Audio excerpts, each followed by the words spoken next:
Здравствуйте, дорогие девы, приветствую вас на канале. Сегодня у нас прогноз на июль 2024. С чем вы заходите в июль месяц?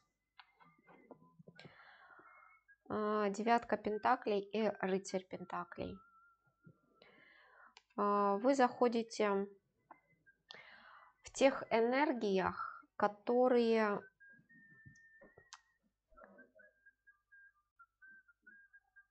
говорят о расширении. Говорят о расширении, о воздаянии того, что вы заслуживаете, того, чего вы по-настоящему заслуживали и заслуживаете, но по какой-то причине от вас это уходило, убегало, вы это кому-то отдавали, вы это кому-то передаривали, и вы этого не получали. Девятка пентаклей – это состояние, это именно состояние внутреннее самодостаточности, самоценности. Это состояние нежности к себе, проявление этой нежности, заботы, проявление заботы к себе. И это состояние благости, которое вы сами в себе раскрыли. И благодаря этому по рыцарю пентаклей в вашу жизнь входят возможности. Точнее сказать, они не входят, вы их открываете сами через свое собственное состояние благостное. То есть здесь расширение. И вот слово идет это воздаяние, которое я никак не могу никуда убрать. Что показывает на июль месяц? Рыцарь чаш и мир. Мир у нас уже идет давненько. То есть это процесс не быстрый вот этого перехода со старого на новое, но он идет. По рыцарю чаш в первую очередь речь о вас, опять-таки, это наполнение, это состояние благости по девятке пентаклей, дополненное рыцарем чаш, это состояние любви, это чувство к самому себе, которое у вас по-разному, да, то есть у каждого по-своему, но оно как бы взращивается, то есть вы его у себя внутри взращиваете, и оно раскрывается, оно расширяется. И это способствует как раз-таки вот этому переходу, да, из старого в новое. Также по этой паре я скажу, что в плоскости повседневности здесь возможен уход от прошлого. Ну, в каком смысле? В том смысле, что уход от своего партнера. Распрощаться с человеком по тем или иным причинам.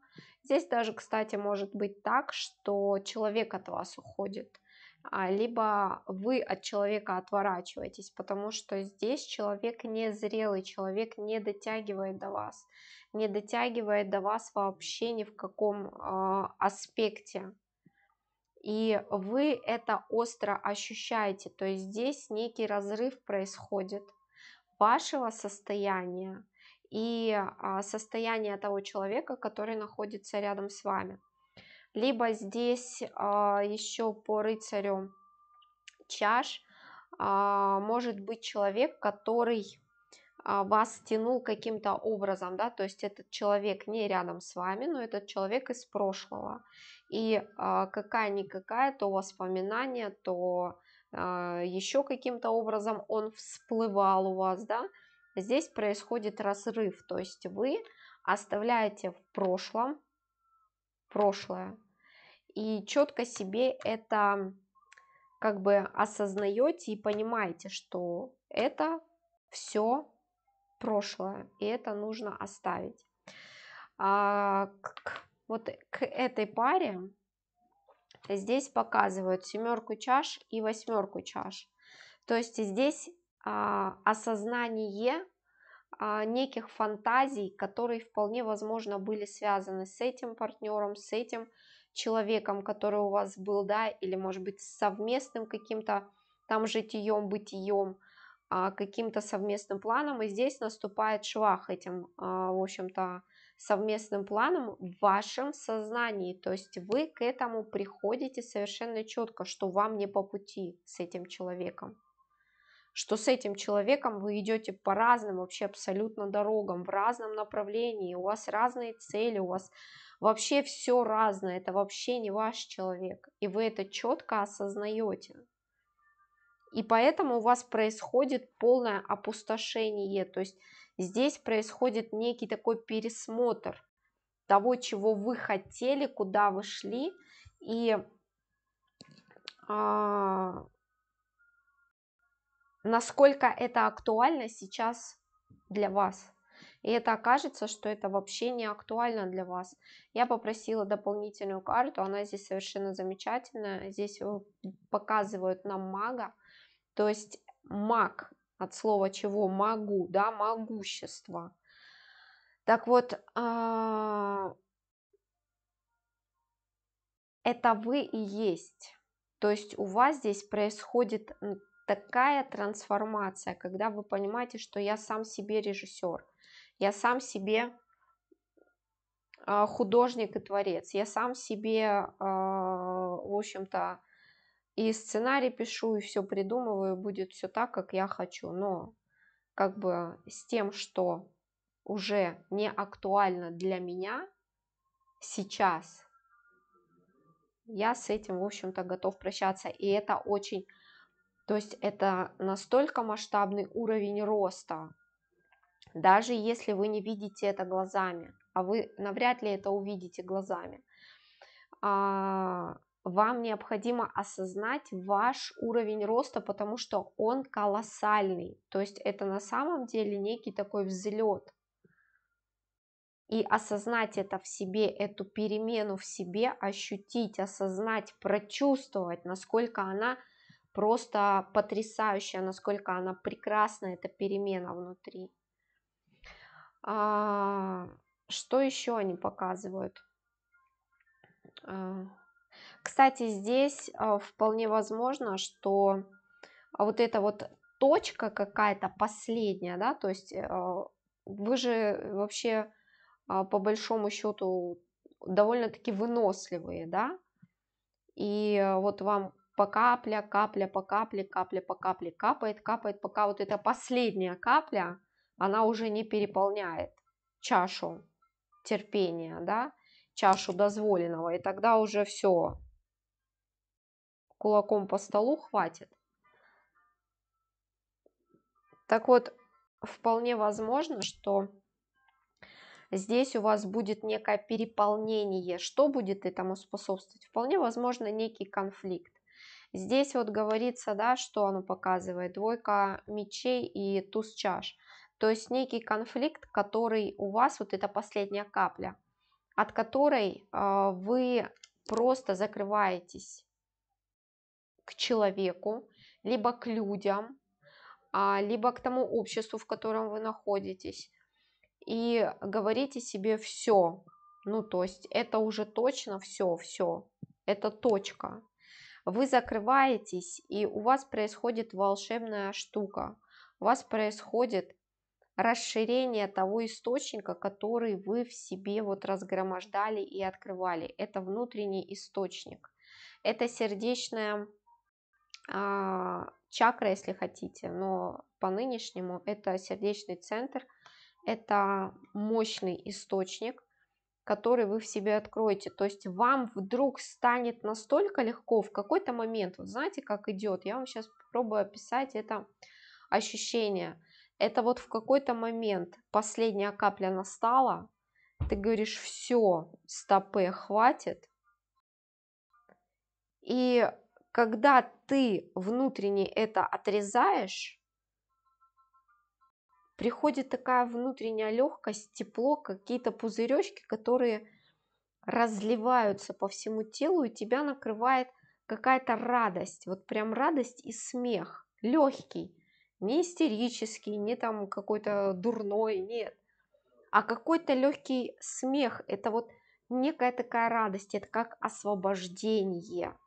Вот так мне как бы показывают вот эту пару, да, и вот это состояние, оно как бы поведет вас по пути к исполнению ваших желаний, то есть к наивысшему некому счастью, истинному счастью, исполнению истинных ваших желаний. Вообще вот по первой линии я скажу, что у вас, вопреки тому, что здесь есть некий такой последняя капля, но последняя капля здесь, знаете, насколько она вас не будет тяготить. Вас вообще вот эта ситуация, даже пускай конфликтная, хотя я ее здесь не вижу, но он здесь как будто бы предполагается, да, вот эта вот последняя капля, она здесь как будто бы предполагается, эта последняя капля. И вот вы какому-то человеку, какой-то ситуации или, может быть, людям у себя внутренне давали некую отсрочку, то есть давали некие такие бонусы, поблажки, да, ну вот, ладно, но при этом счет вы вели, да, и вот происходит в июле некая такая последняя капля, которая, в общем-то, вас освобождает, вы сами себя освобождаете. И это происходит настолько легко, настолько как-то прям вообще как будто бы естественным образом. Вы смеяться будете, то есть вот это вот то, что у вас внутри как бы разольется, вот эта вот легкость, вы как будто бы будете смеяться от этой легкости, то есть это какой-то задор придет, да, прям какой-то детский такой, и понимание того, что я свободен, я пойду, я буду делать то, что я хочу. Получится, не получится, здесь вообще вот эти мысли, они не будут вас беспокоить. Вот здесь придет то чувство, и оно прям очень мощно у вас как бы распакуется, вашего состояния когда-то, когда вы чувствовали в себе вот эту вот силу, что будет так, как я хочу. Это прекрасное такое ощущение. Что говорят дополняющие карты? Здесь они говорят о том, что июль у вас будет легким, вы общаетесь, вы находитесь в каком-то обществе, да, в окружении, вы общаетесь, но опять-таки общаетесь постольку поскольку, потому что здесь больше есть все-таки по двойке мечей некая такая закрытость внутренняя, там, где вы уже для себя приняли решение, что вам с этими людьми не по пути или вам с этим человеком не по пути. И вы уже, у вас общение идет легко, постольку, поскольку вас уже не трогает, не обижает, не задевает то, что вам говорят или хотят намеренно вас пытаются обидеть или намеренно вам пытаются как-то словесно причинить какой-то вот прям подковырнуть, как будто бы вас, да, вас это абсолютно не трогает.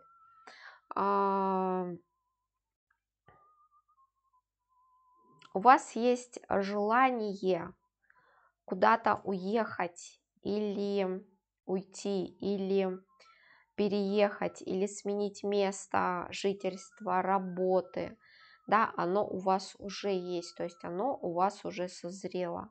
И здесь как будто в июле вы будете думать об этом, ну, скажем так, более предметно, что ли, более нацеленно.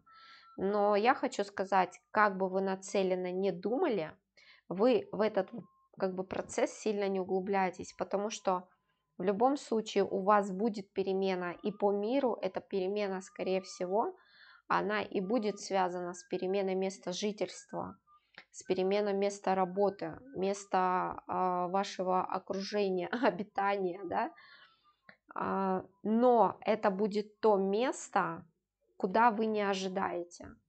И чем больше вы будете как бы вот какое-то конкретное место себе отмечать, тем больше вы будете ставить себе преграды. Почему? Потому что вот она говорит, что все равно как бы вы не это, вы будете там, где вам на самом деле место, но этого места в вашей голове, в вашем сознании пока нет. Ну, то есть вы на это как бы место не думаете, поэтому главным, когда вы будете о чем-то мечтать, вы говорите о своих ощущениях, как вы хотите себя ощущать там в новом месте, в новом обществе, да, в новом окружении, что это там я хочу быть в компании единомышленников, я хочу быть там в тех, кто разделяет мои взгляды, цели, да, или я хочу находиться среди тех, кто умеет проявлять искренние доброту, заботу, любовь, да, вот в таких категориях, но без какой-либо конкретики. То есть я хочу там жить, ну не знаю, где-то там, да, там на Лазурном берегу, в Испании, там в Италии, или там в Германии, или в Португалии, или там еще где-то, да, то есть без вот этой конкретики. Человек, который находится рядом с вами, здесь он выходит королем, как бы, да, а здесь он выходит пажом, рыцарем. Так вот, этот человек, который находится рядом с вами, он не понимает вас, и он не понимает вообще вашей обстановки. Он может говорить вам, что вы не в порядке, что у вас не в порядке с головой, с психикой. Почему ты так сильно изменился или изменилась? И это с целью вернуть вас обратно, то есть привести вас к тому зависимому состоянию, упадочному, да, малоресурсному, в котором вы пребывали. И здесь ему это не удается, и он в недоумении находится, что произошло. По второй линии я скажу, что здесь действительно рядом с вами человек, который главным образом недостоин вас, кто бы это ни был, любовник, муж, жена, там брат, не знаю, там родители или еще кто-то. Здесь человек это паразит, это человек, который на протяжении как бы долгого времени, которое вы находитесь вместе, он потреблял вашу энергию через подавление, через манипуляцию, то есть всячески вас как-то притесняя, либо группа лиц, да, там, в которой вы обитали. И вот здесь ему не удастся, то есть здесь вы дадите некий такой отпор, причем почему-то молчаливый какой-то отпор. Я не знаю, может быть, вы возьмете просто тупо соберете свои вещи, развернетесь и уйдете, может быть, вы его чемоданчик выставите за дверь и скажете все, давай, до свидания, да, не знаю, но здесь как-то все пройдет очень легко и незатейливо, вас это повеселит.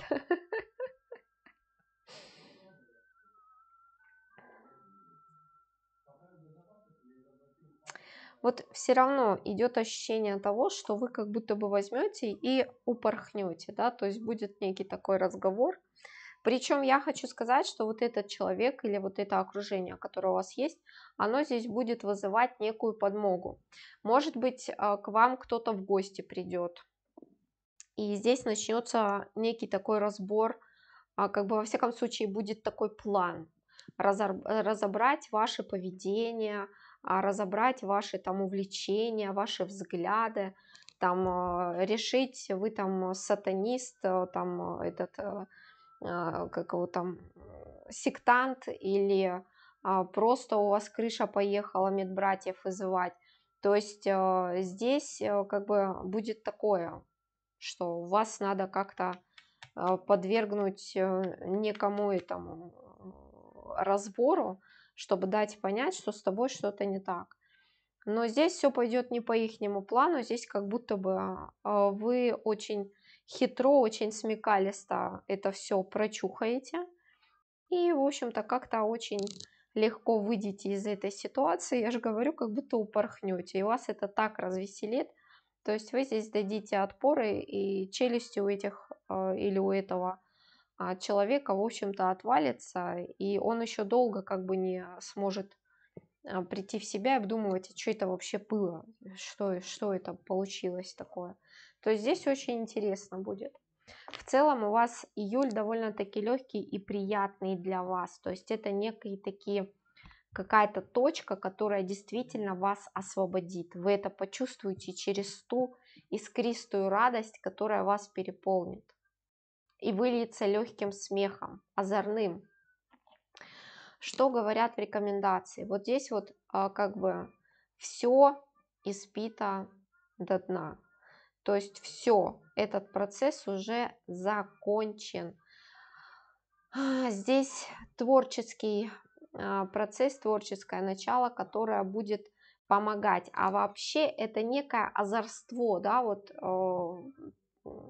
некое озорство, некая смекалка, которая тебе поможет, в общем-то, вот этот пустой уже испитый кубок нахрен выкинуть, да, и выйти в некое новое состояние, как раз-таки, да, вот этого вот мудрого мага, который, серого кардинала, стратега, который все как ему надо, так, в общем-то, у него и получается. На этом я с вами прощаюсь. Здравствуйте, скорпионы! Приветствую на канале. Сегодня у нас прогноз на июль.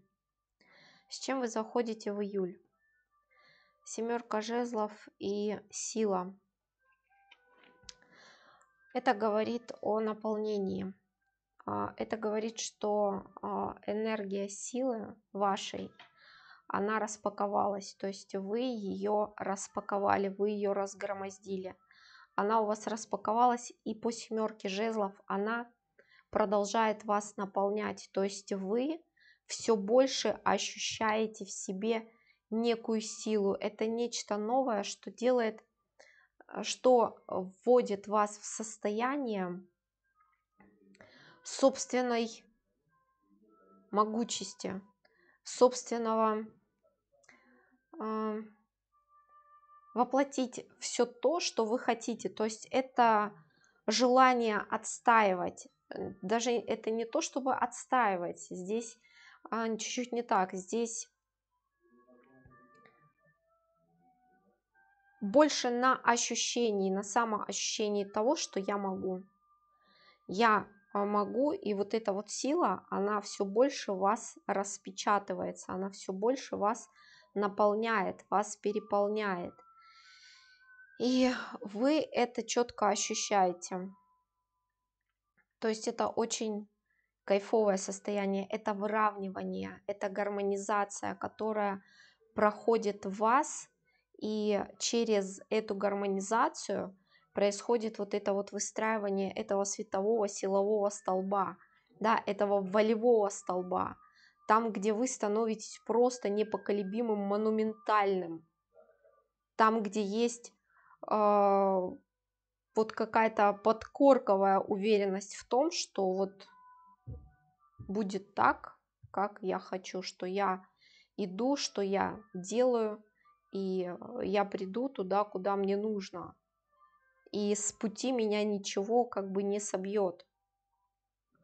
Что показывают на июль? Вот здесь вот нет у меня перевернутых карт, но я жутко рада, что она перевернута, этот повешенный.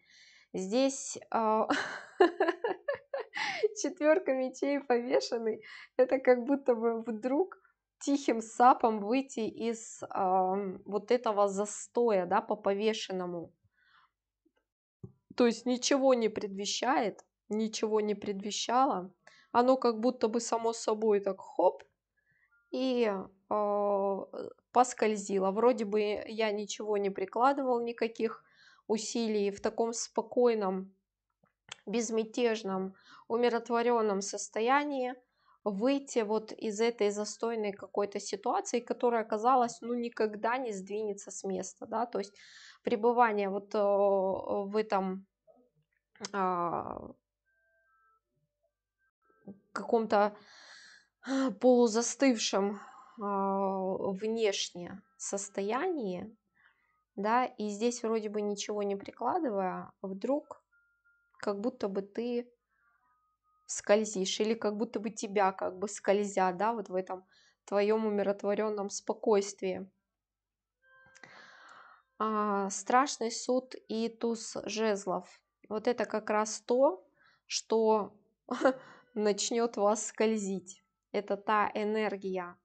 То есть по страшному суду здесь начинает работать страшный суд, который дает воздаяние. И по этому воздаянию к вам приходит энергия туза жезлов, то есть это открытые дороги, это открытые возможности, это воплощение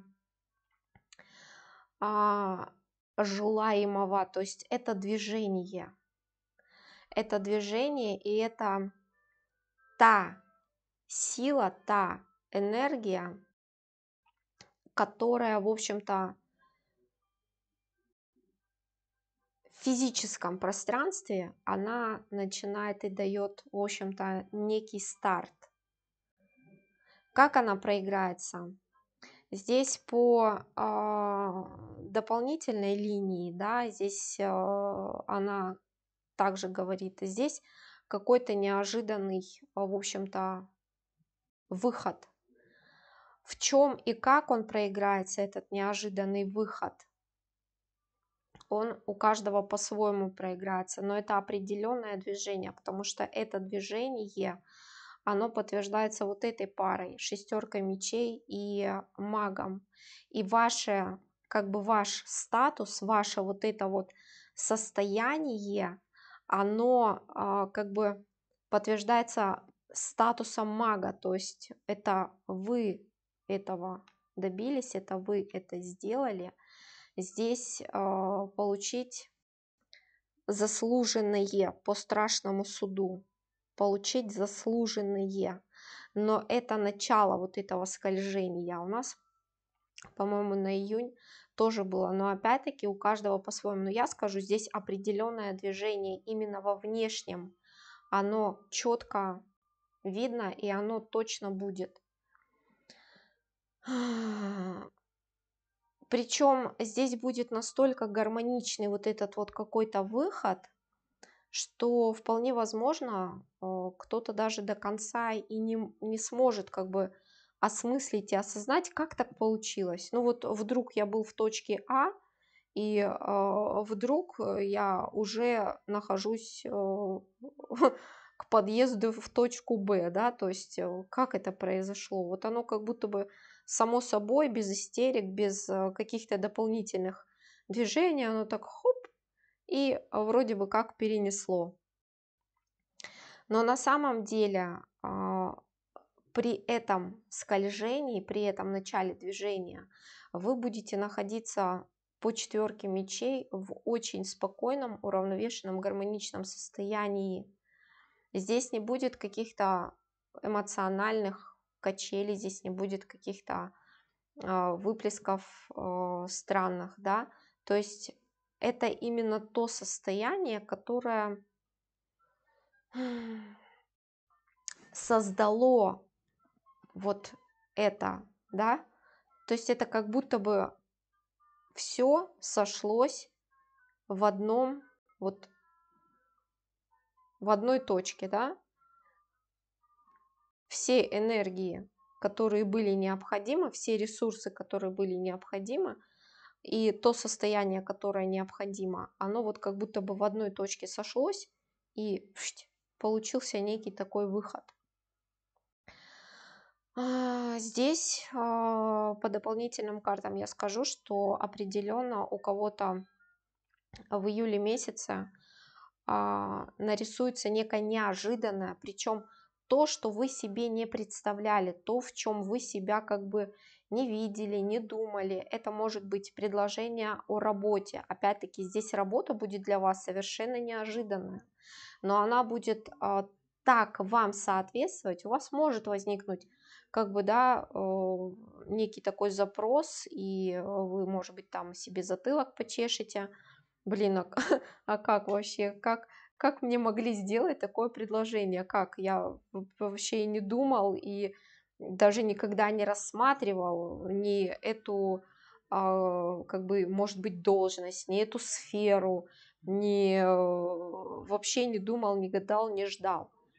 Причем по просмотру этого расклада вам тоже этого не нужно знать, даже как бы перебирать что-то, потому что вы не переберете, вы это не увидите, вы это не почувствуете. Это стоит только вот быть и находиться вот в этом состоянии умиротворения, да, то есть в четком знании, что вот оно будет, это скольжение, да. Когда будет? Тогда, когда придет наилучший момент. Он придет в июле. И вполне возможно, что это предложение будет по работе, это предложение будет по какой-то интересующей вас теме, либо ту тему, которую вы не рассматривали, но она вас заинтересует. Это будет связано именно с движением, то есть вас куда-то пригласят, вам нужно будет куда-то поехать, куда-то пойти, вам нужно будет с кем-то встретиться, вам нужно будет с кем-то переговорить. И это будет неожиданно, нежданно, негаданно, вообще вот никак. И то, что это будет, я не знаю, вот каждый человек это не рассматривал. Вот это будет настолько некая зона, в которую вы даже сторону и не смотрели. Но это настолько на вас ляжет, это настолько как бы будет для вас, как будто бы создано для вас. Не как будто бы, а это именно создано для вас. Просто до этого вы были как бы искусственно отвернуты от этой зоны, искусственно отвернуты от этой зоны. И вы туда не смотрели, вы туда вообще никак, ни сном, ни духом, ни ухом, ничем. Вы туда вообще не вели и не вело вас туда ничего. А здесь колесо повернулось по страшному суду, все возвращается, то, кто отворачивал вас в свое время, тому по страшному суду одно прилетит, а вам прилетит то, куда вам нужно двигаться, то есть ваше истинное направление. И здесь очень важно как бы следовать этому направлению, то есть доверять вот этой волне, которая вдруг вас куда-то понесет. Здесь много задаваться вопросом тема получится у меня, не получится, это как-то я даже не рассматривал. Отказываться и не рассматривать это здесь не рекомендуют, потому что это действительно настолько ваше, даже если вы этим не занимались, даже если вы это не рассматривали, даже если вы и мысли себе какой-то не допускали, даже если вы и не знали, что есть такая работа или есть такие какие-то специальности, или кто-то это что-то делает, да, вы об этом просто не думали, никогда не задумывались. Вам просто нужно доверять и вот прям следовать этой волне, не сопротивляться вот тому потоку, который вас понесет в июле.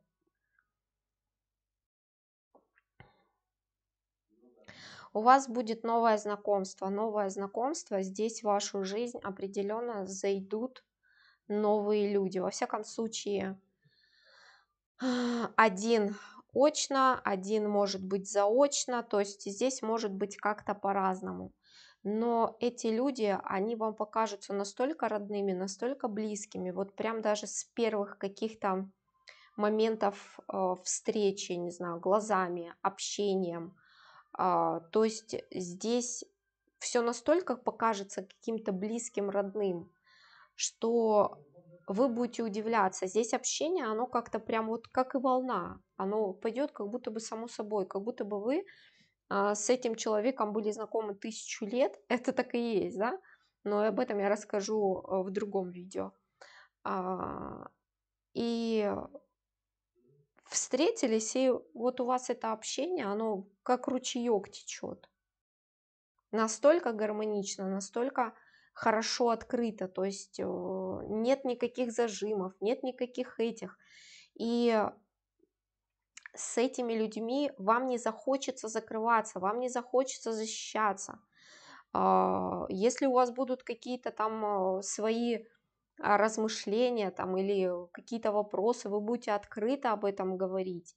И у вас опять-таки не возникнет желания как-то, блин, может быть, этого не стоит говорить, может быть, там какие-то размышления, подразумевания, еще какой-то. То есть там никакой подоплеки у вас даже не возникнет желания как-то вот мысленно эту подоплеку какую-то там себе подплести.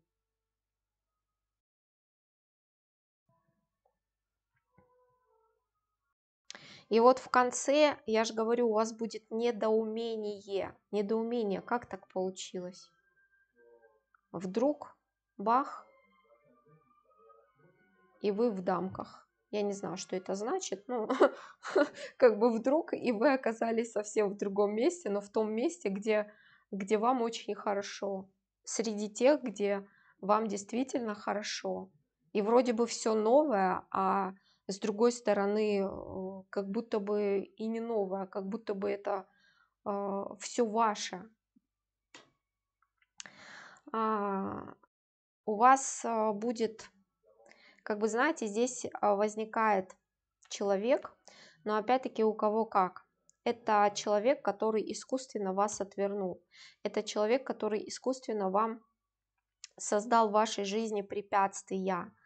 Вполне возможно, вы и не думали об этом человеке, и как бы не знали об этом человеке, но этот человек возникнет в июле, и он возникнет в конце месяца, либо во второй половине, по ощущениям, да, и этот человек, может быть, он даже вам не знаком, этот человек, но этот человек, вы его почувствуете сразу, потому что у вас как будто бы внутри вот какой-то вот ежик выскочит, да, какой-то вот прям захочется как-то закрыться. Он будет отличаться от тех, с которыми вам захочется открыться и с кем вы будете открыты. И вот этот вот непонятный, странный человек, да, вот. И этот человек подойдет к вам с хитростью. То есть здесь какой вопрос? По страшному суду этому человеку прилетит обратка, с него будут спрашивать. И для того, чтобы как бы отмазаться от этого, он, в общем-то, будет у него желание все скинуть на вас. Короче, от человека, с которому у вас возникнет какое-то вот состояние ежика внутри, вот состояние и желание как-то неприятное, да, неприятное вот такое ощущение, состояние, у него будут очень неприятные глаза, они будут колючие, они будут какие-то прям злючие, хитрючие, колючие внутри, да, то есть вот если в глаза посмотреть, вот такие вот неприятные, мерзкие, злючие, сука, глаза. И вот если такой человек возникнет в вашем пространстве в июле месяце, вы с этим человеком ничего от него не принимаете, ни на что не соглашаетесь, то есть никаких там договоренностей с ним не имеете. То есть здесь возникшему такому человеку сразу на все говорите нет. Вот это для вас будет самая большая безопасность, которую только можно придумать. Да? Ну, по-другому как-то объяснить я не могу. Я запишу видео, как отворачивают, что делают, но это чуть-чуть попозже. Вот если в вашем пространстве возникнет в июле такой человек, либо здесь может возникнуть ваш старый знакомый, о котором вы не думали, не гадали, и тоже будет как-то либо на жалость давить, либо там что-то вам предлагать, либо помощи просить. А вы с этим человеком, ну, как бы уже давно не общались, долго не общались, вы разошлись, у вас остался какой-то неприятный осадочек там, да, где-то у вас подозрение, может быть, было на этого человека, что он как-то не сильно к вам добр или хорошо, или по-дружески как-то расположен. Вот с этим человеком тоже не наматывайте сопли на кулак, ничего там не это, ни на что не соглашайтесь и будьте ровны. То есть здрасте, до свидания, все, мне некогда, я побежал.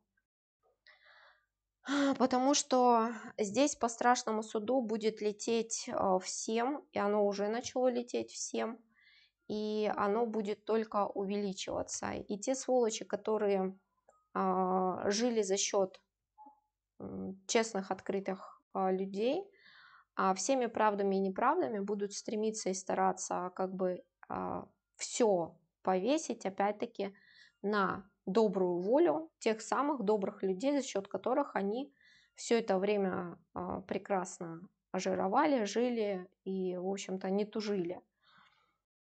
Поэтому будьте вот единственное в этом вопросе внимательны. Что говорят в рекомендации? Здесь не столько рекомендация, сколько опять-таки констатация факта. Вот все сошлось в одно. Все сошлось в одно. Трансформация закончена, эликсир получен, принят, прижился, да, гармонизация произошла, произошел поворот. То есть произошел поворот. Теперь только следует не мешать вот этой вот волне, то есть двигаться на, в общем-то, этой волне, которая будет идти в июле месяце. На этом пока-пока. Здравствуйте, любимые стрельцы, приветствую вас. Сегодня у нас прогноз на июль 24-го.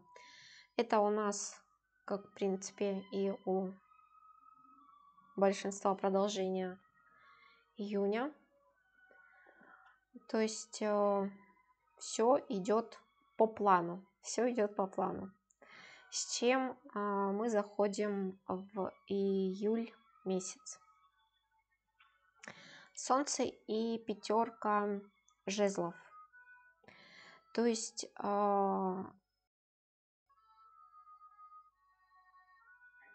солнце это в данном случае, да, солнце это солнце, но это тот источник, который раскрывается в каждом из нас. Это то солнце, которое раскрывается, тот свет, который раскрывается, разливается, озаряя все как бы вокруг, то и тех, кто есть на данный момент как бы в нашем пространстве. По пятерке жезлов это озарение, это просветление того, что делают окружение или что делаешь ты. То есть это некая бессмысленная борьба, отстаивание, это какая-то мышиная возня, которая приобретает какой-то свой настоящий вид, да, то есть это, если это мышиная возня, значит это мышиная возня. И вот оно становится очевидным, то есть то, что может быть вас, каждого, или вводило в какой-то ступор, или недопонимание, или выводило из чувства равновесия, вдруг через мощную энергию Солнца, вот этого прояснения, да, внесения каких-то ясностей именно в себе, именно для себя, открытие этой ясности, вдруг становится очевидным, и оно перестает иметь ту силу, ту власть, которую она имела до этого. Может быть, до этого вы кому-то что-то доказывали, вы там перед кем-то, я не знаю, козликом скакали, или вас какая-то внешняя повестка там прям будоражила, вводила в какие-то там, я не знаю, волосовыдирательские движения, да. Здесь вдруг через вот эту ясность и понимание, кто есть кто есть что, а самое главное, кто есть я. Вдруг оно стало очевидным и перестало иметь власть, перестало оказывать влияние, воздействие, главным образом негативное. То есть здесь как будто бы наступил момент такого отпускания, момент какой-то вот прояснения, легкости. Если что-то держало, если вы за что-то держались, и вдруг через какой-то, может быть, скандал или через какой-то вот этот негативный какой-то выплеск со стороны кого-то, да, вас вдруг прояснило, что, ну, как бы, кому я что доказываю, с кем я вообще разговариваю или с кем я нахожусь. То есть, как бы вот наступила такая ясность, которая дала вам вот это вот чувство спокойствия, тотального спокойствия, именно внутреннего. У каждого по-своему. Здесь может быть близкие люди, да, которых вы считаете близкими. Да, и у вас были какие-то там вопросы, какие-то треволнения или еще какие-то там, может быть, внутренне вы как бы уже давно с этими людьми поставили все точки над «и», а вот ум вам говорил, ну они же там родные, ну они же близкие, или там, ну это же работа, ну там же деньги платят, или там, ну еще что-то. А здесь вот какой-то вдруг конфликт, какое-то противостояние, какой-то негативный выплеск вдруг вас освободил, вдруг вам стало все ясно и все легко и просто. И это опять-таки раскрыло еще больший свет в вас самих. Что показывают на июль месяц? Здесь удивительные карты. У нас уже который месяц и Скорпионы, и Стрельцы идут прям ноздря в ноздрю, да? Четверка мечей и башня. То есть некая такая вяло текущая ситуация, некая вяло текущая жизнь, некая, может быть, внешне застойная ситуация, положение, оно по башне заканчивается. То есть вот этому какому-то спокойному моменту в жизни, тому, который как раз-таки способствовал раскрытию вот этого, как бы здесь еще может быть было некое состояние отшельника, да, то есть вот этому всему приходит башня, то есть этот процесс окончен, и наступает момент выхода из этого. Но башня у нас старший аркан, да, мы понимаем, что у каждого это будет в свое время, и именно теми этапами, здесь я хочу подчеркнуть, что так как здесь присутствует Солнце, вот эта башня и этот выход, это окончание, несмотря на то, какие будут способствовать этому события внешние, но оно будет проходить максимально для вас гармонично, не причиняя какого-то ущерба вам эмоционального, да, то есть и главным образом вы будете к этому готовы. Опять-таки по Солнцу, по собственной вот этой внутренней ясности, которая у вас как бы будет открываться еще больше и расширяться.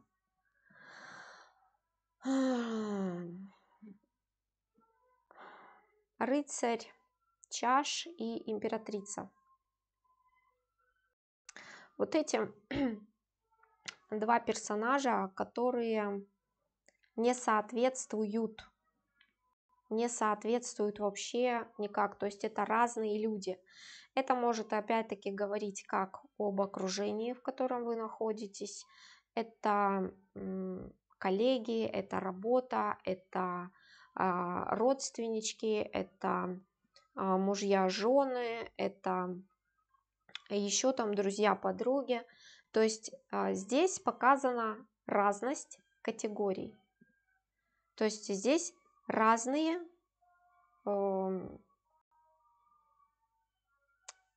слово ушло. Несоответствие вас и тех, которые вас окружают. И опять-таки это будет очевидным. То есть Солнце будет вносить ясность, очевидность в каждый аспект вашей повседневной жизни и открывать вам все больше глаза, все больше прояснять, и для того, чтобы вы это четко осознавали, что вы находитесь не там, что вы находитесь не с теми, что вы по уровню своему развитию уже давным-давно перегнали вот этих вот как бы рыцарей, которые там где-то плавают, да, которые там все 3 нижними чакрами живут. И, в общем-то, ваш уровень, он далек уже от этого. Где бы, в каком бы состоянии вы ни находились, но здесь очевидная разница между вами и вашим окружением, она просто станет, ну, очень очевидной для вас. Плюс к этому императрица, о чем она говорит? О том, что у вас, неважно, мужчина или женщина, да, здесь это статус. Это статус саморазвития. Это статус саморазвития, опять-таки, да, для начала. Для начала. Здесь может говорить о статусе как бы и физическом, но я все-таки больше хочу подчеркнуть о внутреннем статусе, потому что внутренний статус, он отражается на внешнем, и не всегда внешнее отражает внутреннее, то есть, ну, особенно в той системе, в которой мы жили. Поэтому сейчас выстраивается все из внутреннего состояния, из состояния твоего, которое ты нарабатываешь, и оно уже, выходя за пределы, оно формирует бытность. Так вот,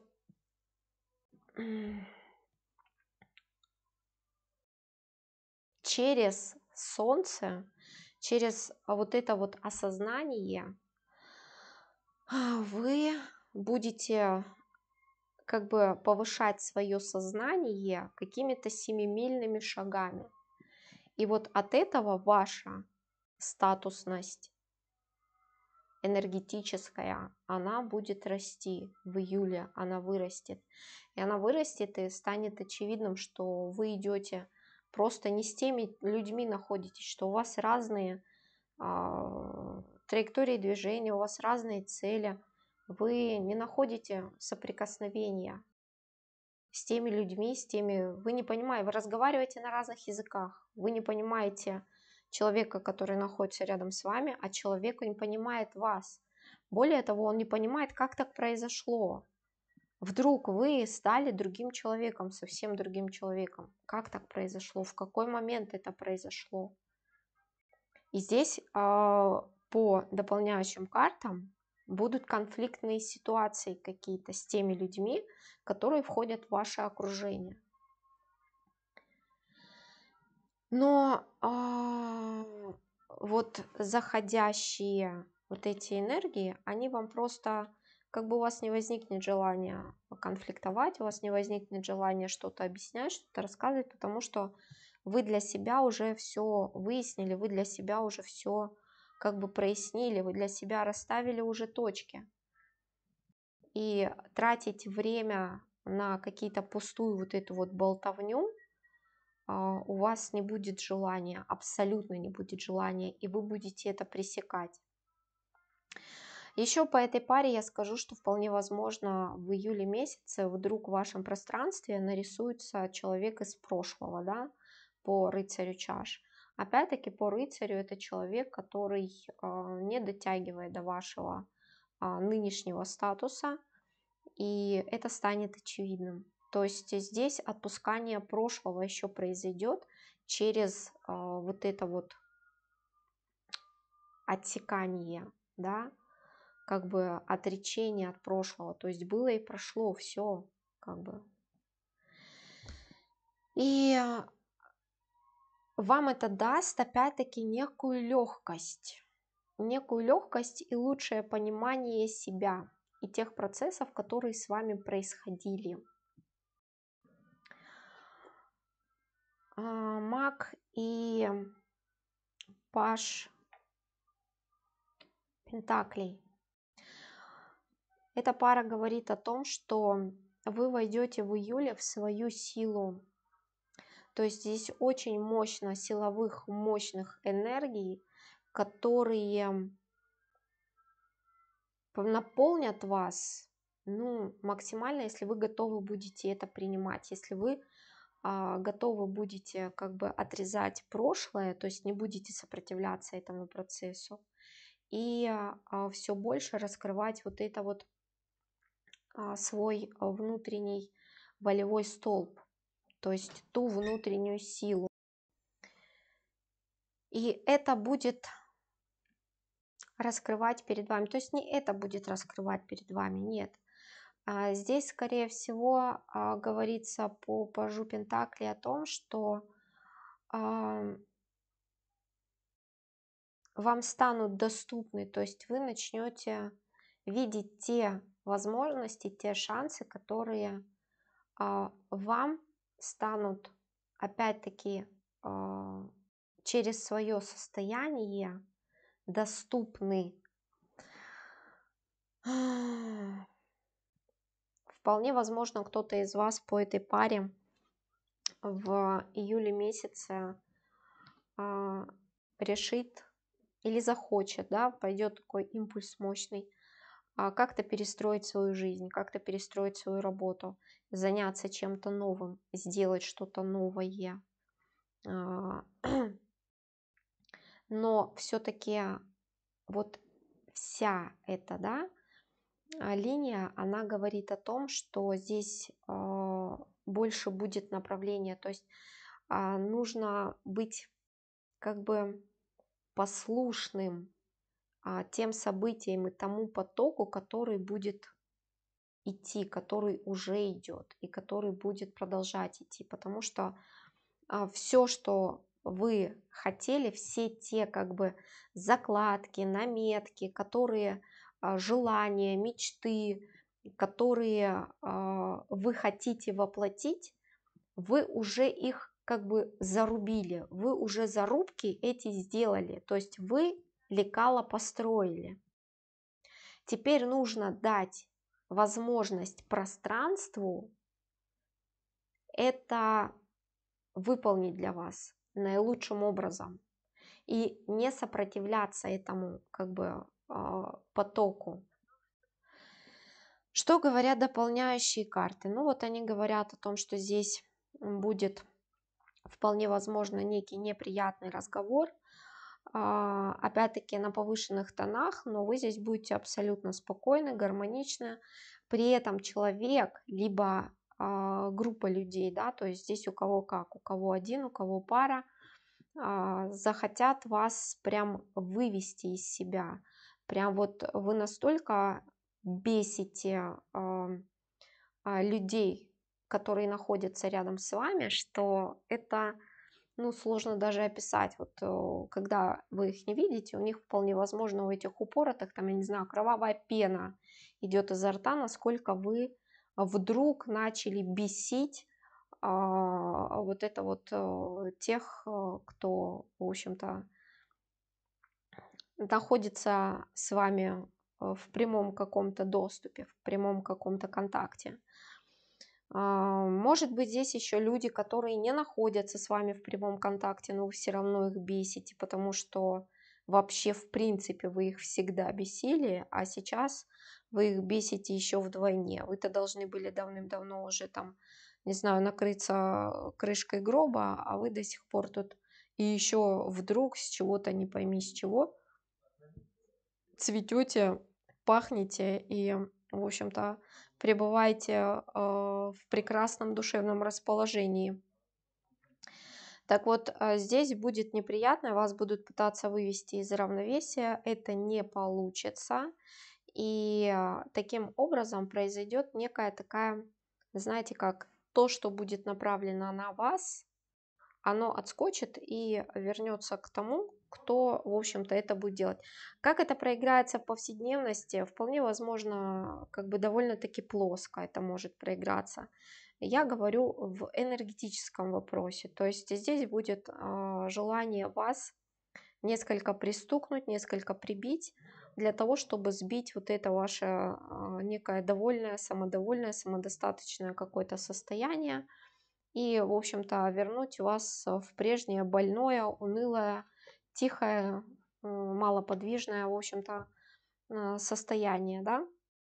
Это может быть так, что вам начнут предъявлять какие-то претензии, это может быть вас захотят каким-то образом подставить, это может быть вас захотят каким-то образом, если мы говорим о работе, да, может быть там как-то оклеветать или вогнать вас в какой-то скандал, междоусобицу.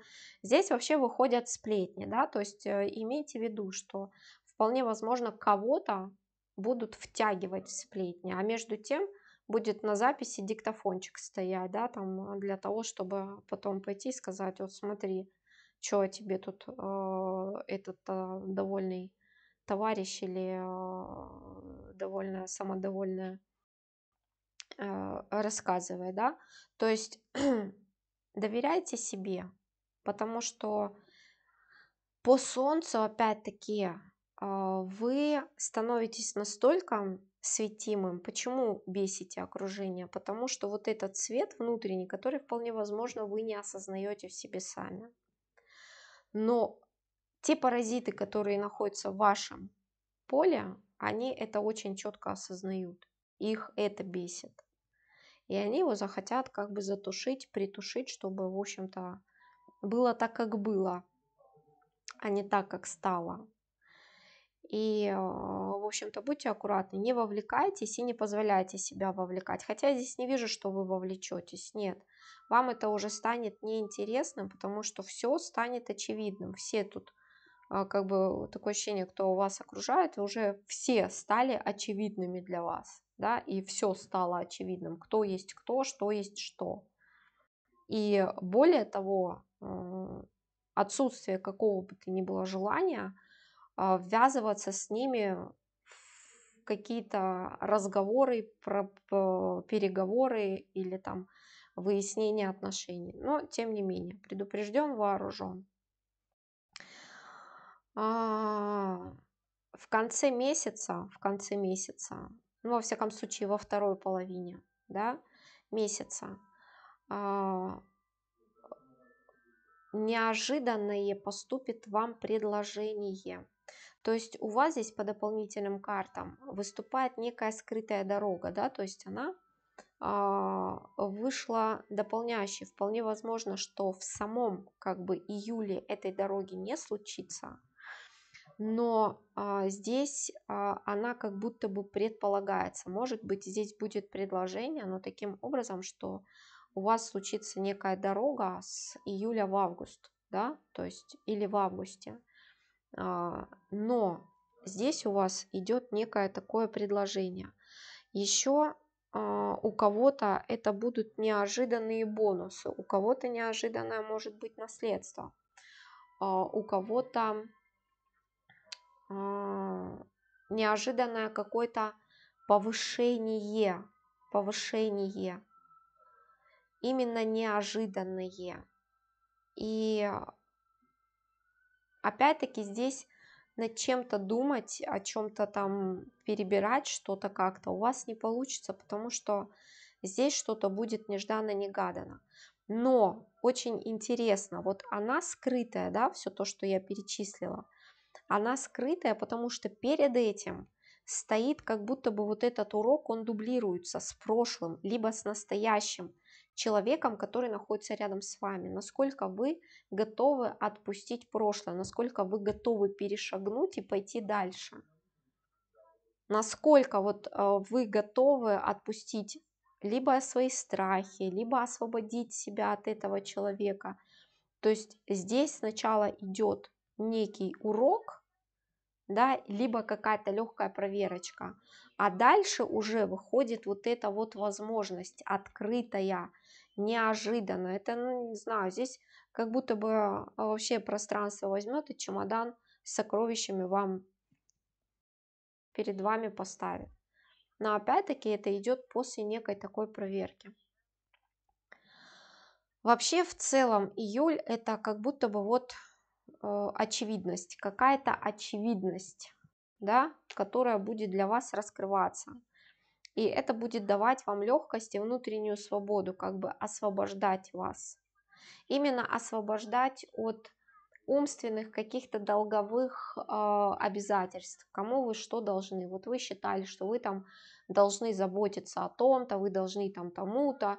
Вот если вы там, не знаю, там взяли на себя обязательства, если у вас там жена, муж, если у вас там друзья, подруги, если у вас там родственники какие-то, вы взяли на себя те обязательства, которые вам, ну, не принадлежат. Вы просто по наивности это взяли на себя. И здесь в июле это станет очевидным, будет становиться очевидным, что вы несете ответственность только за себя. Ну и за малых детей, которые сами себя не могут обеспечивать, да?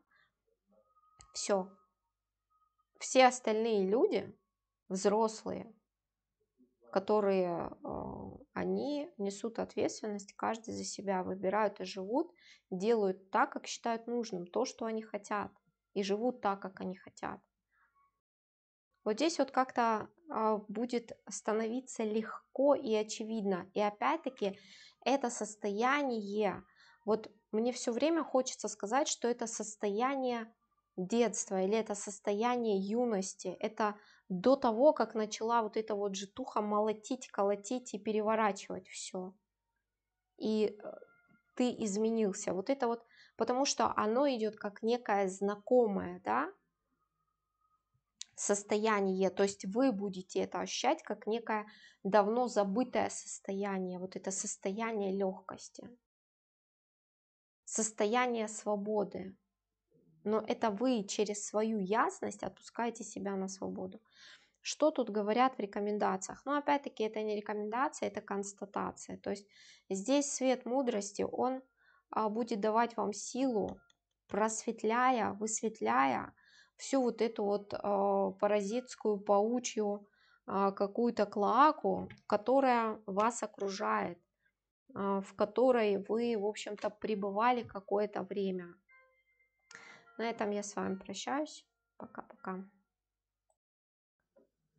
Здравствуйте, Козероги! Сегодня прогноз на июль 24-го. С чем вы заходите в июль месяц? Двойка мечей и девятка жезлов. Она говорит о том, что вы заходите в неком противостоянии. То есть весь этот, как бы вся эта линия, она говорит о том, что у вас начинается смена курса. Смена курса, которой вполне возможно вы внутренне сопротивляетесь.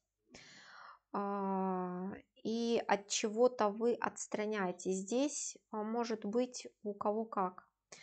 Кто-то уже осознал, что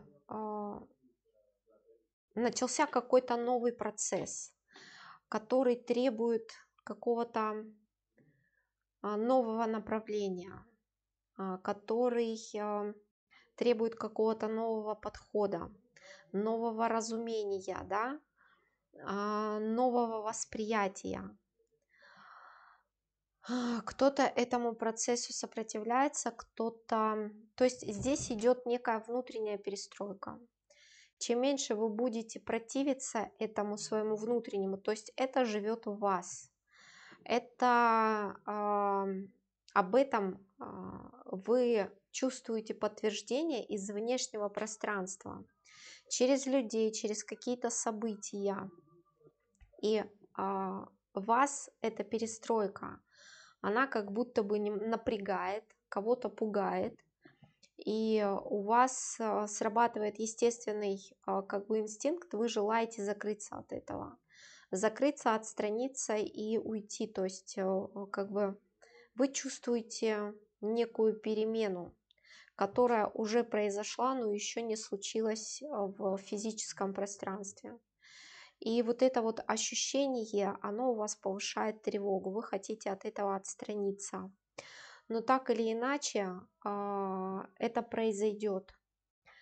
В июле через разочарование, через какую-то, те усилия, которые, в общем-то, не то чтобы напрасный, но это как бы выигран бой, но проиграна война, да, если так можно сказать. Вас выводят в новое, в новый путь. То есть здесь как будто бы через какое-то событие поставить вас перед фактом. Вполне возможно, совершенно неожиданно для вас. Но неожиданно это только лишь потому и для тех, кто от этого закрывался и закрывается и двойкой мечей, и девяткой жезлов, да, это вот как будто бы неожиданно. То есть это какое-то событие, которое, бух, все произошло, и ты уже ничего не можешь сделать, оно произошло, это событие. Вот она, новая реальность, вот он, новый путь. Хочешь, иди, хочешь, не иди, хочешь, стой на месте. И здесь таким образом произойдет, что и обратно вернуться-то вы никуда не вернетесь. То есть обратно повернуть тоже уже не будет никаких, как бы никакой возможности. Как бы путь отрезан.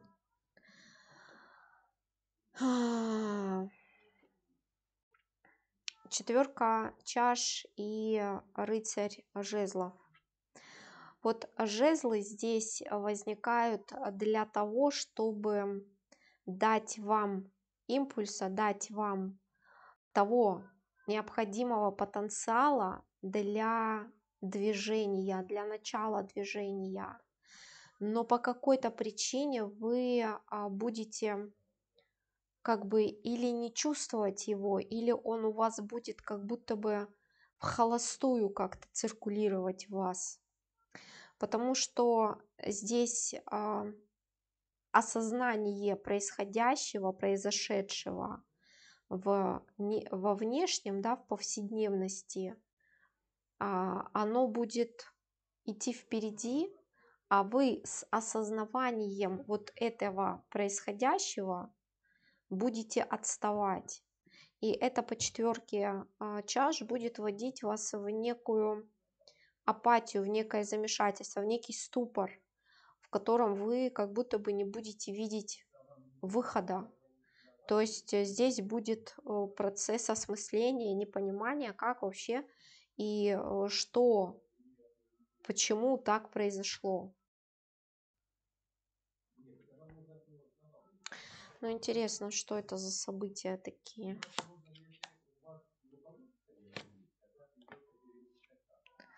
Ну вот, по смерти и пажу пентаклей, это вдруг вы как бы зарежут все ваши ожидания, за которые вы боролись. Может быть, вы там боролись за должность, может быть, за какой-то проект, может быть, за человека, может быть, еще за что-то, да. И вдруг пришла смерть, пришла трансформация и все, в общем-то, зарезала. Поставила вас перед фактом, что этому не быть. Все, этому не быть. И вот это новая данность, это новая, как бы, в котором ты что хочешь, то и делай. Хочешь, иди по тройке жезлов вперед, да, туда за горизонт неизвестно. Хочешь, топчись на месте. Опять-таки, отрезание, как бы, чтобы повернуть обратно, там тоже будет. То есть ты не повернешь обратно.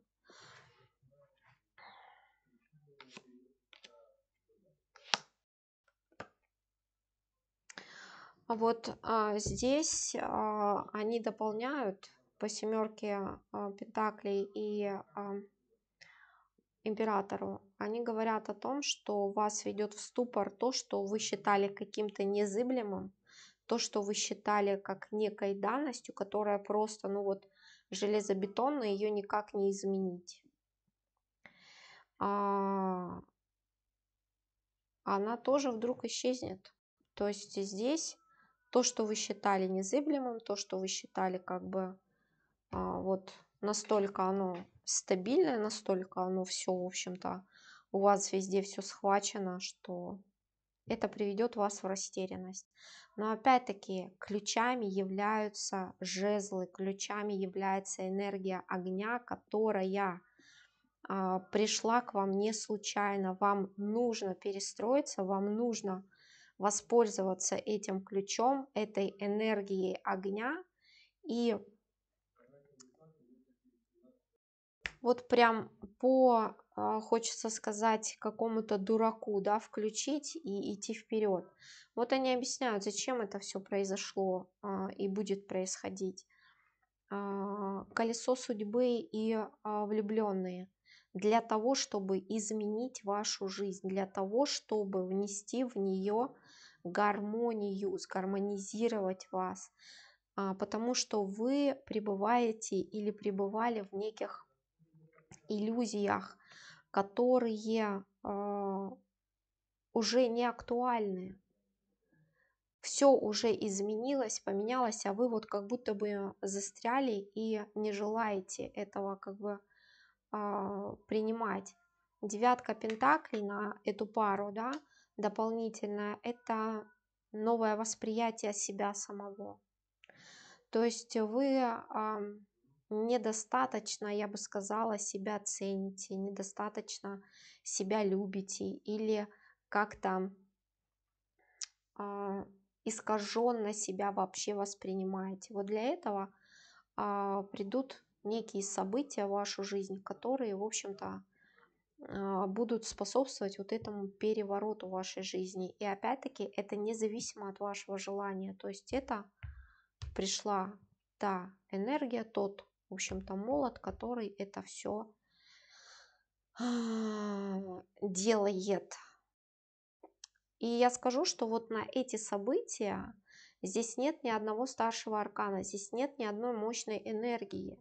Это говорит о том, что какие бы события, с чем бы это ни было связано, в этом нет той серьезности, той ценности, которую вы искусственно этому придавали, своему статусу по императору или своему вот этому, своему гону, да, зачем вы там гнались. Вот о чем говорит отсутствие этих старших арканов, этих мощных энергий, которые идут. А вот перестройка, поворот вашей судьбы, гармонизация для того, чтобы вы пересмотрели самого себя, вот здесь два старших аркана, две мощные энергии. То есть это действительно ценность. Вы ценность, но вы почему-то как бы этого не видите, не цените. Что говорят дополняющие карты? По дополняющим картам здесь вполне возможно будет некий уход. Опять-таки уход какой? Здесь по ним как бы разгон очень большой. Здесь, начиная от того, что от вас кто-то уйдет, заканчивая тем, что вас как-то отодвинут и вас уйдут. То есть это может быть в личных отношениях, семейных, рабочих, профессиональных, дружеских, не знаю, там каких-то авторских, еще там каких-то. То есть здесь разрыв. Причем это решение не ваше. Это уже как бы тот, кто будет уходить, этот человек уже решение принял. Но по какой-то причине вы этого как будто бы либо это игнорировали, какие-то знаки, которые были до этого, либо отмахивались и как бы вообще не замечали этого. То есть это уже как бы итог, это уже результат, что вот оно все, пришел вот этот вот меч, который, в общем-то, принял решение, и вы остаетесь как бы сам на сам.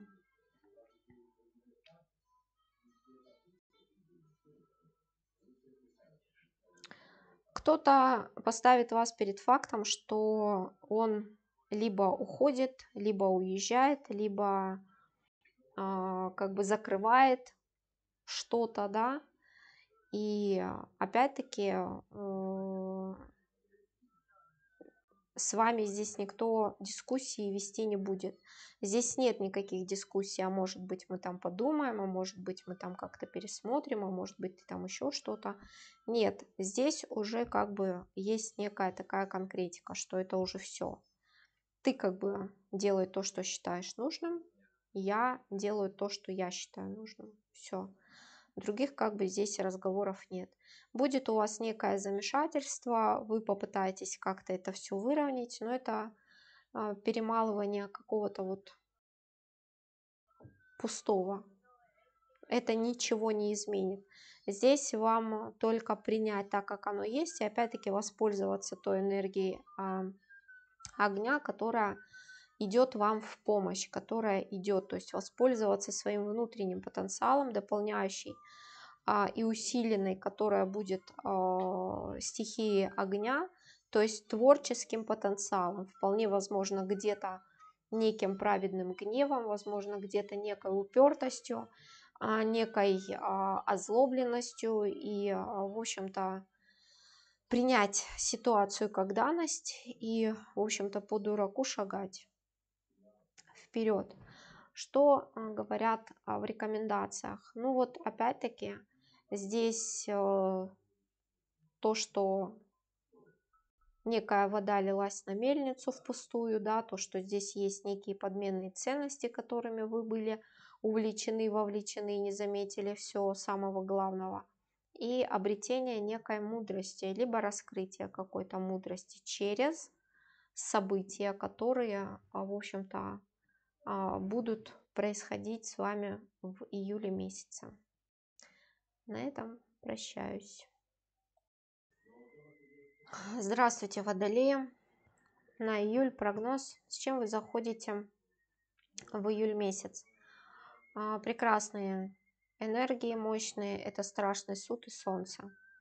То есть это время прояснения, это время ясности, это время просветления, время воздаяния и получения того, что заслужено тому, зачем вы, к чему вы стремились, что вы делали, к чему вы шли. То есть здесь по делам идет воздаяние в физическом пространстве. То есть оно заходит в нашу физическую реальность.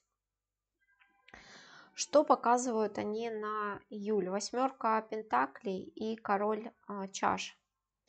Ну, главным образом она говорит о том, что вы работали и трудились в правильном направлении, в правильном русле, и у вас происходит некое такое, произошла некая перезагрузка внутренняя, которая будет становиться для вас все очевидней через новое восприятие себя и окружающего вас пространства и людей. То есть вы будете себя как будто бы чувствовать неким таким обновленным человеком, потому что все будет как будто бы вам в диковинку. Вы себя на этом будете ловить, что, блин, опять-таки, я не помню, у кого это было в прошлом месяце, но здесь обострение, здесь все как будто бы приобретет некий вкус, что-то станет вкуснее, что-то станет ароматнее, что-то станет прям слаще. То есть это через восприятие, вот это вот обострение острое, да, но приятное, то, что будет добавлять вам вот это вот некого такого красок жизни, да, и это будет вас удивлять, умилять и радовать, что вдруг что-то стало слаще, сочнее, солнце, небо стало синее, солнце стало там ярче как-то, да, то есть здесь вот такое вот острое как бы обострение вот этого восприятия красок жизни, вкуса жизни. На самом деле это удивительное состояние, и оно как бы только расширяется. Это не то, что вот оно придет, и потом оно уйдет. Нет, оно не уйдет. Вы это будете наблюдать, и оно будет как будто бы расширяться. То есть этому предела нет. Восьмерка Пентаклей говорит, что вполне возможно июль месяц будет у кого-то загруженный работой, а у кого-то вдруг в июле захочется кому-то пойти на обучение, перенять какой-то опыт, вдруг кому-то захочется какой-то поехать на какой-то там, не знаю, ретрит, сборище каких-то людей, которые вдруг покажутся такими родными, да, такими понятными, и здесь ощутить некую такую общность, да, единство вот с кем-то, с какой-то вот такой вот группой единомышленников, возможно, хотя здесь вы себя кто-то, да, вот вполне возможно не всем, но от кого-то здесь вдруг вы почувствуете, блин, там еще год назад, 5 лет назад или когда-то там, если бы я посмотрела на этих людей, сказала, они шизики, да, вообще, и с ними в поле не сел бы, да, а здесь вдруг они мне кажутся такими какими-то понятными, такими теплыми, такими близкими как будто бы, да, и это открытие, вот это вот осознание, оно тоже начнет вас веселить. То есть вы как будто бы с июля месяца начнете от своего вот этого мощного и нового восприятия больше радоваться, больше улыбаться. У вас как будто бы некие такие фейерверки, пузыречки внутри будут играть, то есть придет некая такая легкость. И это очень здоровское, кайфовое состояние. Что еще они показывают? Шестерка жезлов и девятка пентаклей. Ну, это опять-таки к вышесказанному. И плюс здесь одержать некую победу. Одержать некую победу. Победу, что это за победа, я хочу узнать. Ну, первое пришло, это то, что здесь победить некие привязанности, да, победить некую зацикленность на чем-то, обрести через эту победу свободу.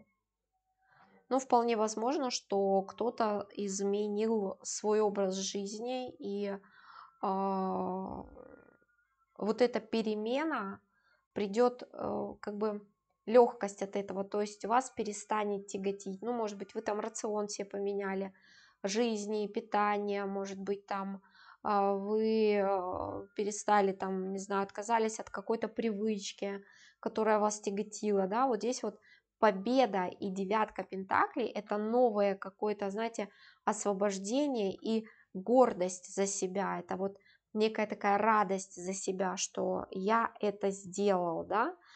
Ну, а также здесь может быть, если вы там участвовали в каких-то конкурсах, не знаю, затейниках, еще там в чем-то, то здесь в конкурентной борьбе одержать некую победу. Ну, это из плоскости, если, да. Ну, дополнительные карты, что они говорят? Они говорят, что здесь за победой следует награда. Интересно как. То есть и еще, поскольку здесь у нас девятка и десятка пентаклей сверху ложится, получить заслуженную награду, либо это то, что следует за этой победой, получение заслуженной награды, опять-таки по страшному суду. А еще что тут говорят? А еще тут говорят в качестве подарка, то есть это идет некий подарок за проделанную вами работу. Подарок здесь, поскольку здесь у нас выходит королева чаш, подарок — это вполне возможно, что в вашу жизнь зайдет человек, который будет являться для вас подарком. то есть ценностью. Интересно. Причем по этим картам этот человек, который зайдет в вашу жизнь и который будет являться даром и большой ценностью для вас, вы его вполне возможно не считаете первоначально именно так, потому что здесь нет сексуальной подоплеки к этому человеку. Я запишу видео о парах, но это будет чуть позже, и рекомендую вам это посмотреть. То есть я в ближайшие дни, день-два, запишу это видео и выложу, поскольку эту информацию необходимо закрепить в пространстве. Так вот, эту ценность вы вполне возможно не считаете, да, как некую такую ценность. Вообще здесь речь идет о любви, да, но к этому человеку у вас не возникнет первоначальных каких-то сексуальных импульсов. Вот в чем фишка. Вполне возможно, что вы этого человека вообще как-то не считаете изначально, но здесь предполагается, что человек войдет. Но мне даже интересно, он в июле войдет или как? Почему это скрыто за этой парой? Ну, посмотрим. Что еще они показывают? Пятерка жезлов и императрица. Это изобильность, которая раскроется в вас. Раскроется через что? Через преодоление. Преодоление чего? Преодоление желания кому-то что-то доказывать, кому-то что-то, не знаю, там, что-то отстаивать, да? Вот вы всегда кому-то что-то доказывали, а здесь вот вдруг вам придет такое чувство неважности. Вот неважности того, что нужно что-то доказать. Ну, то есть, если ты как бы дерево, то что дереву можно доказать, да? И вот через отпускание вот этого как бы своего постоянного как бы желания кому-то что-то доказать, что-то отстоять, кого-то в чем-то убедить, через это у вас начнет открываться по императрице вот эта вот изобильность. Но опять-таки это начальный процесс, поскольку это все-таки старшие мощные арканы энергии. Что говорят дополняющая линия? Дополняющая линия говорит о том, что здесь действительно у кого-то будет довольно объемная работа. Здесь вообще выпадает так, что довольно интенсивный месяц будет. То есть здесь какие-то встречи, какие-то переговоры, поездки, общение. У кого-то в общение с большим количеством людей. И вроде бы это как-то утомительно, но с другой стороны вы ощутите в себе некий такой подъем, потенциал, что вроде бы я как бы, раньше бы я этого даже бы и не выдержал. Такого количества общения, там поездок, переездов или такого как бы интенсивного образа жизни, да. А сейчас, напротив, мне еще и силы остаются, как бы, да, то есть интересно. И это вы за собой будете наблюдать. И действительно, у вас июль будет, несмотря на то, что он загруженный, но вы будете на какой-то такой легкой волне идти, да, то есть это вам будет даваться легко и в удовольствие, и в радость. Кстати, вполне возможно, здесь кто-то начнет некую такую деятельность. То есть кто-то здесь станет либо оратором, либо, не знаю, там, каким-то докладчиком, либо наставником, либо каким-то опытом вы будете делиться, да.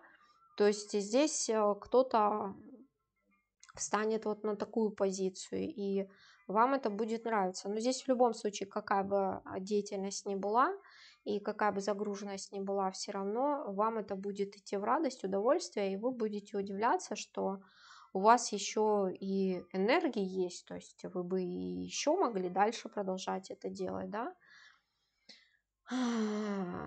А еще придет такое понимание, что чем больше вы как бы двигаетесь, чем больше вы взаимодействуете, тем как будто бы вы подзаряжаетесь от этого.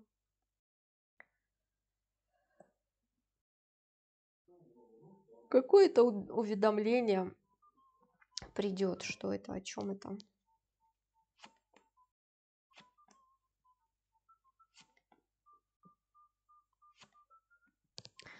Ну, здесь какое-то уведомление придет, либо приглашение это придет, что вам нужно куда-то для чего-то прийти, приехать, что-то, в общем-то, выяснить. Но я здесь ничего такого как бы негативного не вижу абсолютно. У кого-то это вообще может проиграться как нечто пустая какая-то там бумажонка.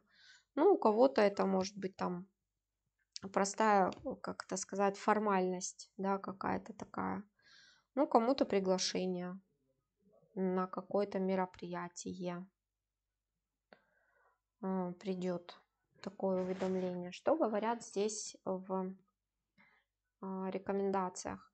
Ну, отпускать прошлое, то есть вот это вот отпускание прошлого, не задерживание, идти доверять тому процессу, который будет с вами происходить. И это вот резонирует, вот это вот манипулятор, да, резонирует вот как раз-таки с пятеркой жезлов.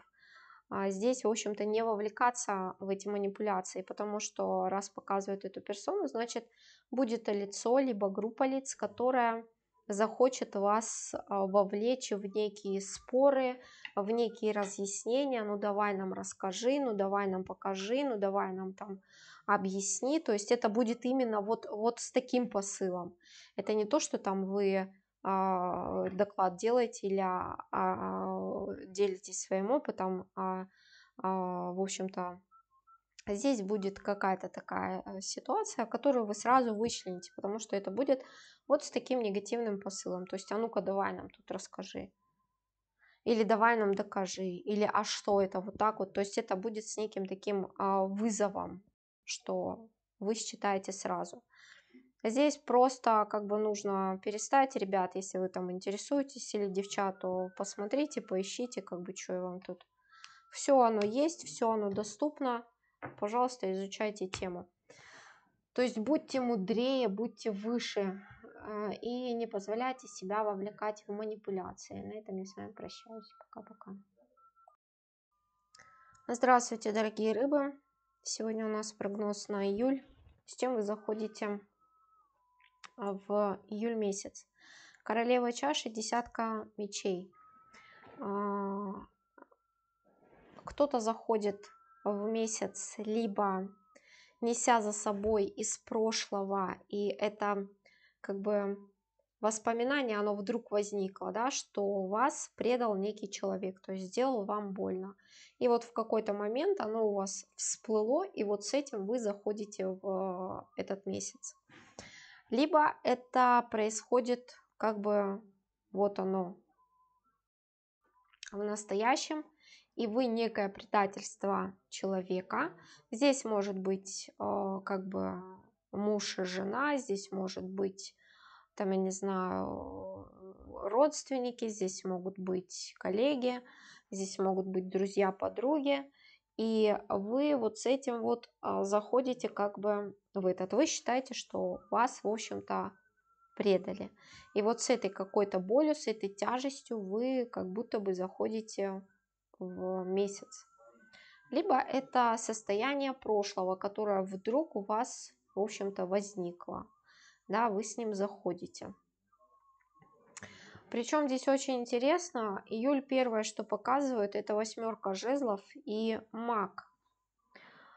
Несмотря на то, что вы с этим заходите, у вас здесь сразу некий такой как бы перелет. Здесь смена жизненного пути, причем резкая. Резкая, и эта смена пути, она может быть связана с дорогой, с переездом, она может быть связана с перелетом, с каким-то, который от вас не зависит.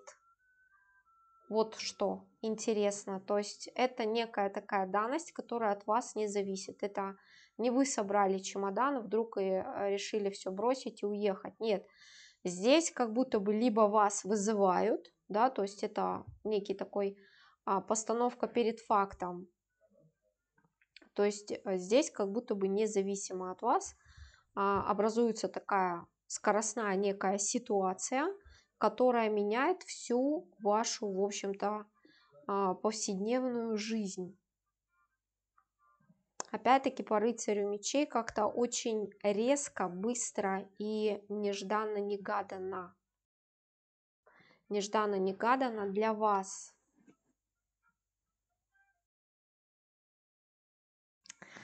Тройка мечей и двойка чаш. В общем,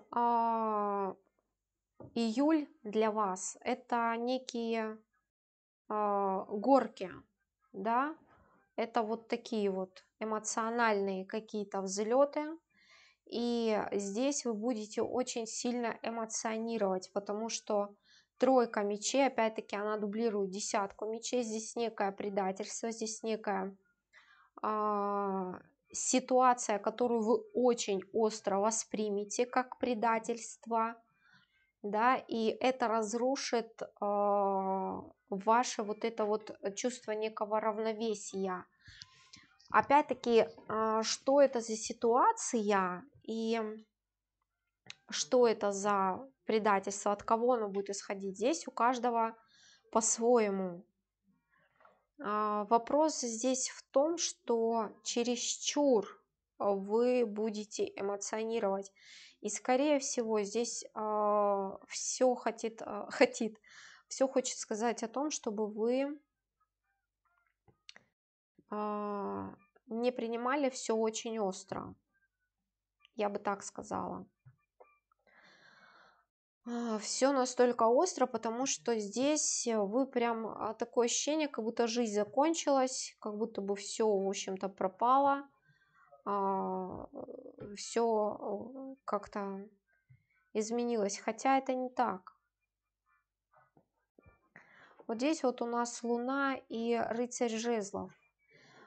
Здесь есть некие скрытые процессы, которые вы либо отказывались видеть, либо отказывались их понимать, и которые для вас станут в июле, в конце июля очевидными. Вдруг все для вас станет как будто бы вот по полочкам, по местам. Но рыцарь жезлов – это возможности, мощные возможности, которые открывают новые перспективы. Но ваша тенденция вот по этим десяткам, да, по мечам, по тройке мечей, по десятке мечей, ваша тенденция как будто бы закрыться от этого. То есть войти в состояние жертвы. А ведь здесь все говорит о том, что это не надо делать, входить в состояние жертвы. Во всяком случае, здесь 50 на 50. Но 50 на 50 это только на как бы первый взгляд. А так как у нас, посмотрите, в половине, которая говорит, что меняется ваша траектория жизни, меняется ваш путь, здесь стоят мощные энергии, которые говорят о важности, о ценности этого процесса. И опять-таки здесь жезлы дублируются, то есть ни в коем случае нельзя уходить в жертву. Нужно ценить то, что с вами произойдет, что бы с вами ни произошло, кто бы вас там ни предал, какая бы ситуация у вас ни случилась. То есть это некое освобождение. Пришло время что-то поменять, и то, что затыкивало вот это вот колесо, да, чтобы провернуть и поставить вас на истинный ваш путь, его просто уберут от вас через какую-то ситуацию. Да, она болезненная, но она как бы не столь болезненная, сколько вы захотите ее принять для себя. То есть здесь будет желание прям впасть в некую депрессию, прям вообще как-то разэтываться, но этого делать не нужно. Она не для этого создана, она создана для вашего освобождения. Просто вы отказывались это делать. И пространство, оно делает это за вас. Вы отказывались меняться, вы отказывались что-то менять в своей жизни. Вы отказывались от этих перемен. И когда мы это не принимаем, тогда, в общем-то, жернова, они-то все равно вертятся, и они все равно повернут туда, куда им нужно. И так и в этой ситуации. Причем здесь очень интересно, здесь как бы с одной стороны вот этот вот энергия мага, да, вот это вот аркан мага, он ведь должен вас поставить именно в состояние Творца. А почему-то у вас будет желание встать в позу жертвы и манипулировать этой позой, этим состоянием. Вот этого делать точно не надо. Вы не добьетесь успеха. Если кто-то от вас решил уйти, если кто-то с вами решил разорвать отношения, вы своей манипуляцией усугубите только свое личное положение. Человека вы этим и ситуацию вы этим не измените, вы не перемените. То есть здесь у вас, возможно, вы в таком состоянии и пребывали-то, в общем-то, да, то есть вы манипулировали каким-то человеком как бы в угоду закрывания своих каких-то желаний, своих потребностей. Но эта ситуация закончена, она перетована, у вас не получится дальше манипулировать так же, как было до этого. Хотя, опять-таки, эту энергию от вас не забирают для того, чтобы вы сами это осознали, для того, чтобы вы действительно стали творцом. Вас освобождают от того, что вам не нужно. Может быть, да за то, что вы держались изо всех сил, там, что вы не отпускали. Может быть, здесь есть человек, в котором вы залипли, да, и вот вообще прям все на пьедестал его поставили, и там молились на него денно и ношно, там все, ручки, ножки, дорожку целовали там перед этим человеком, да. И вот все для тебя, все ради тебя, все там, все. Ну, то есть может быть, я утрирую, но здесь идет освобождение, ваше освобождение. Это нужно принять и осознать. И опять-таки Луна и рыцарь жезлов, он говорит о том, что вы должны это осознать и увидеть. То есть здесь завеса по Луне, она откроется, вам необходимо идти внутрь себя. Вам необходимо понимать, как бы вот эту причинно-следственную связь проследить этой ситуации, отношений с этим человеком для того, чтобы сделать какие-то выводы для себя правильные.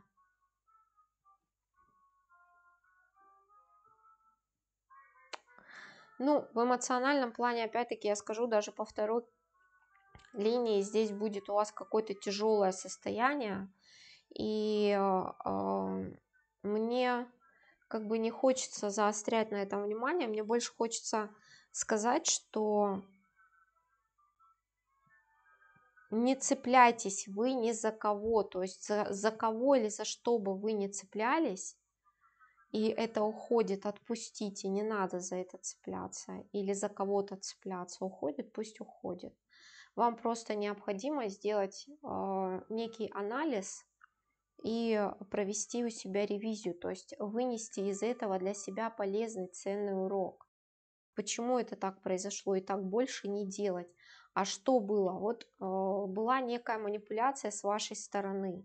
Опять-таки, она звучит грубо, может быть, вы это не осознавали, но опять-таки, когда вы человека залипаете на этом человеке, ставите его на пьедестал, это тоже манипуляция этим человеком. Что все для тебя, все ради тебя, это жесткая манипуляция, это насилие над другим человеком, когда другой человек так делает. И здесь вам нужно провести вот эту вот работу над ошибками. Обязательно нужно провести. Ну, из того, что есть здесь, в общем, так вполне возможно, что здесь катализатором будет выступать некая... Кто-то приедет в гости, вы что-то узнаете, или вам что-то расскажут, или вы что-то увидите. То есть здесь человек некий, который к вам приезжает, приходит в гости, которого вы встречаете, раскрывает вам глаза или сообщает какую-то новость, или что-то в этом духе, все. И пошло-поехало, у вас здесь идут очень много разговоров, причем эти разговоры пустые, с эмоциональным надрывом, да, и они ни к чему не приведут, эти разговоры. То есть здесь нужно разговаривать с самим собой, здесь нужно не с кем-то разговаривать, а с самим собой, проводить анализ. То, что хочет уйти из вашей жизни, отпустите. Вот и рекомендация, она такая же. То есть вам необходимо отстраниться для того, чтобы раскрыть свою мудрость и не идти на манипуляции. Понимаете?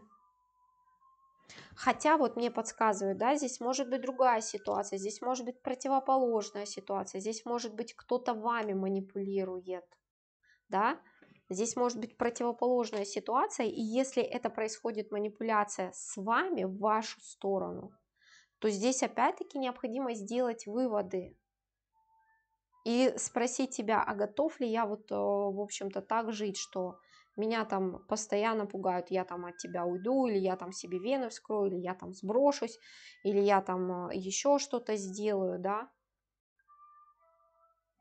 То есть здесь вопрос стоит каких-то жестких манипуляций в вашей жизни. И эта манипуляция либо с вашей стороны идет, либо в вашу сторону идет. Но не имеет значения, вашу или с вашей, с ней здесь будет покончено. То есть здесь будет какая-то жесткая ситуация и выбор, ваш выбор. То есть здесь организуется ситуация и поставят вас перед выбором. И вам нужно сделать правильный выбор. Вам нужно встать в позицию мага, вот прям я могу без манипулятора, и отпустить. Отпустить себя, отпустить другого человека. Вены себе вскроешь, ну иди вскрывай. Иди вскрывай. Вот тебе записочка с телефоном 03, если там вдруг передумаешь, или там, не знаю, может быть, тебе там нож наточить, лезвию тебе там подарить, веревку там мылом натереть, да. То есть здесь должна быть какая-то такая прям позиция. Это нужно переосмыслить, передумать и, в общем-то, отпустить это. И себя отпустить, дать себе свободу. Вот так. На этом я с вами прощаюсь, мои дорогие. Пока-пока.